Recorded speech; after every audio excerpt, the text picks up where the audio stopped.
Dear Esther, I have now driven the stretch of the M5 between Exeter and Bristol over 21 times. But although I have all the reports and all the witnesses and have cross-referenced them within a millimetre using my ordnance survey maps, I simply cannot find the location.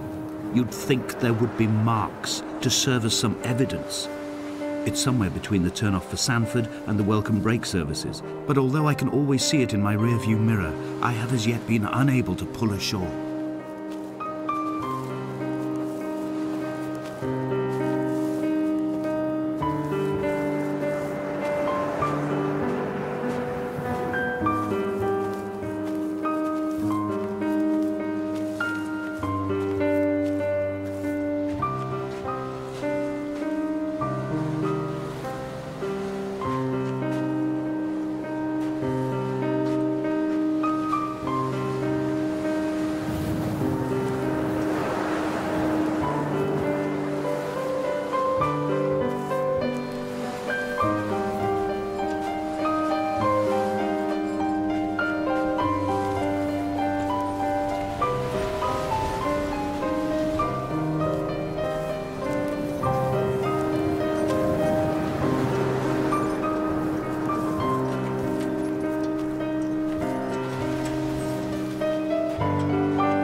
I had kidney stones and you visited me in the hospital.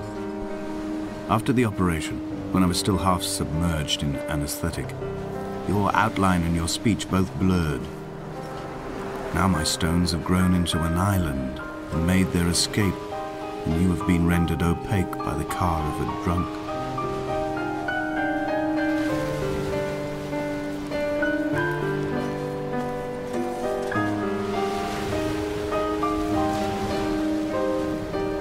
There must be a hole in the bottom of the boat.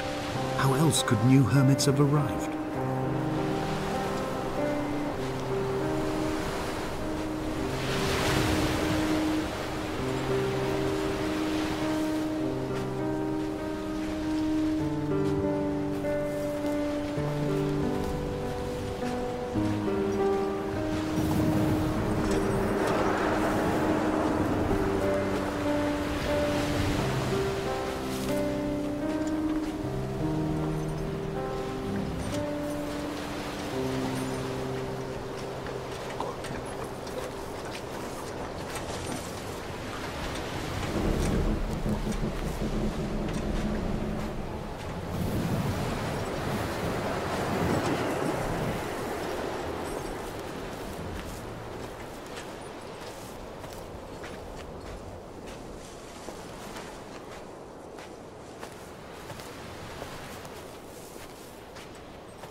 Is this what Paul saw through his windscreen? Not Lot's wife looking over her shoulder, but a scar in the hillside, falling away to black forever.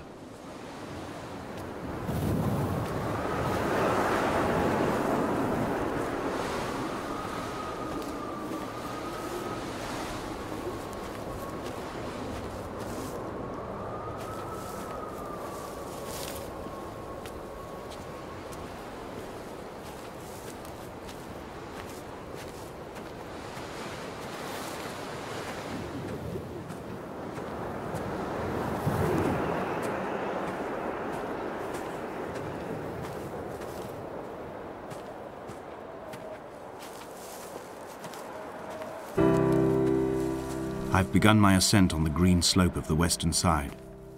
I've looked deep into the mountain from the shaft and understood that I must go up and then find the way under.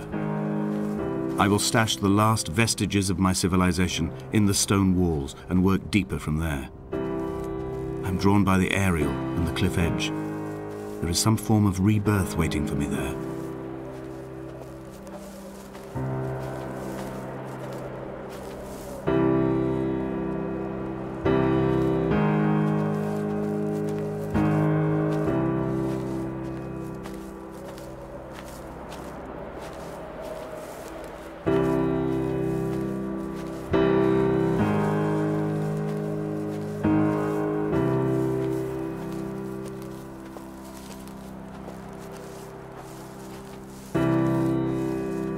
The bothy was constructed originally in the early 1700s.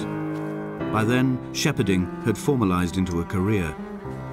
The first habitual shepherd was a man called Jakobsen, from a lineage of migratory Scandinavians. He was not considered a man of breeding by the mainlanders.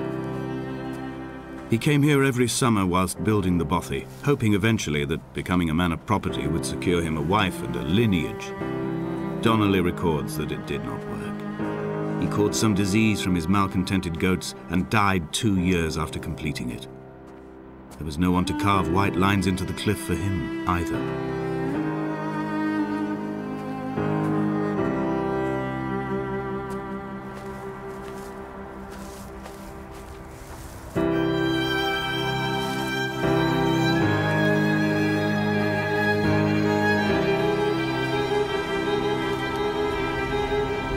Three cormorants seen at dusk. They did not land. This house built of stone, built by a long-dead shepherd. Contents: my camp bed, a stove, a table, chairs, my clothes, my books. The caves that score out the belly of this island, leaving it famished. My limbs and belly famished. This skin, these organs, this failing eyesight. When the battery runs out in my torch, I will descend into the caves and follow only the phosphorescence home.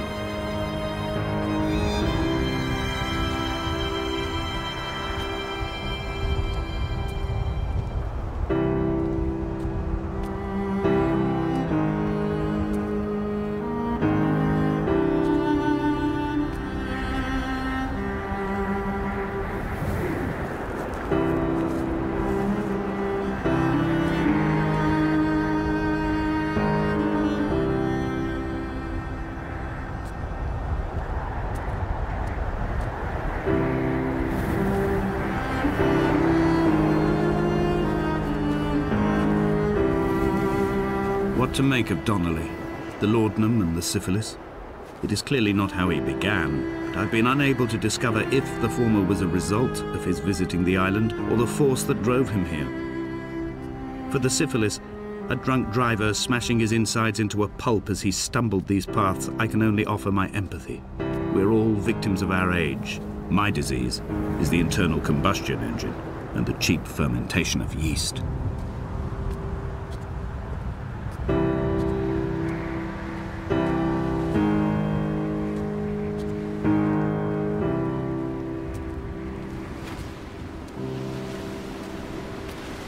They found Jakobsen in early spring.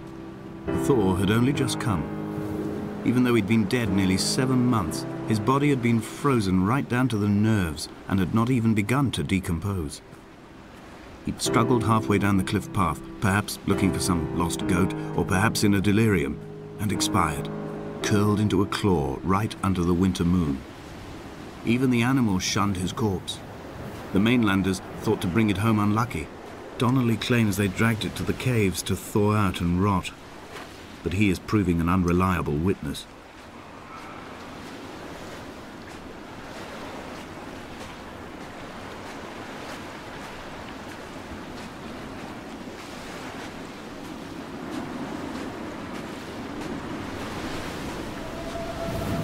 Climbing down to the caves, I slipped and fell and have injured my leg.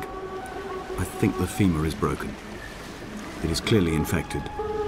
The skin has turned a bright, tight pink, and the pain is crashing in on waves, winter tides against my shoreline, drowning out the ache of my stones. I struggled back to the bothy to rest, but it has become clear that there is only one way this is likely to end. The medical supplies I looted from the trawler have suddenly found their purpose. They will keep me lucid for my final ascent.